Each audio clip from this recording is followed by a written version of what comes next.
Hey everybody, welcome to my backyard.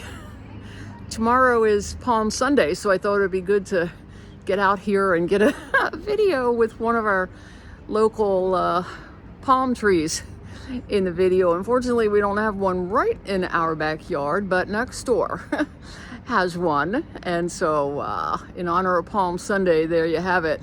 So I wanted to talk about Palm Sunday today, especially in light of the fact that it is the No Kings protest day. And unfortunately, I couldn't go to any of the rallies today because I have a fractured ankle. There it is, my sad. I don't know if you can see it or not, but there's my sad ankle. Anyway, fractured ankle. So I thought instead of marching today, I'd make this video. I did wear my palm earrings too, so I'm trying. But here's the thing. Well, I wanted to show you the poster that we were going to take to the rally today. It's from Faithful America, the group that is trying to help get the message out that Christianity does not have to be the version that we are seeing in many of the our government's stuff. So it's probably going to be upside down, right?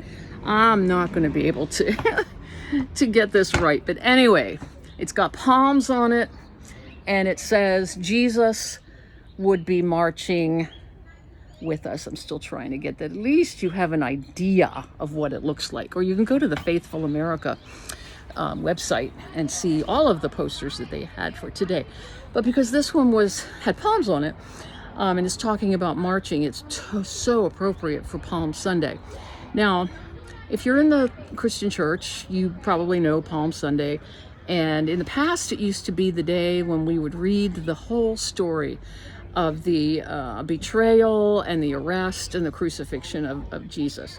And so we would start out with a procession of palms, waving the palms around and singing Hosanna, Hosanna. And then in the middle of the service, it starts to turn and we go into what's called the Passion story, the Passion of Christ. In later years, and I've been a fan of this, we have left that Passion story for Holy Week, which now will begin after Palm Sunday, before Easter. And spend more time in Palm Sunday to not just abandon it so quickly. And one of the reasons for that is, and for those of you who think that Christianity can't be political, you're not going to be happy with this message, that the statement that Jesus was making by riding that donkey into Jerusalem was a very political statement. Because on that day, this is Passover, and on that day, Pontius Pilate, the governor for the Roman Empire, who was ruling over Judea, would be coming into Jerusalem for the Passover holiday, because it was a time when oftentimes there were uprisings.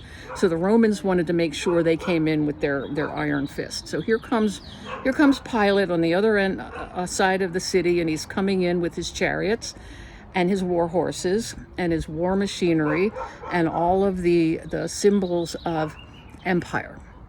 Think of Trump's parade that he tried to have several years ago. That's what he was going for, that show of power. Well, Jesus on the other side of the city had a different idea. And he was going by the idea of power that came right out of the prophets, the Old Testament prophets, that said, your king is not going to be coming in with chariots and war horses. Your king is going to come humbly riding on a donkey. It makes no sense, right? What kind of power is that? Well, that's the whole message of Jesus, that we do not look to the power of kings and emperors and governors for our leadership in the spiritual and religious and how we look at the world kind of realm. We look to those leaders to be good leaders, not brutal, oppressive leaders.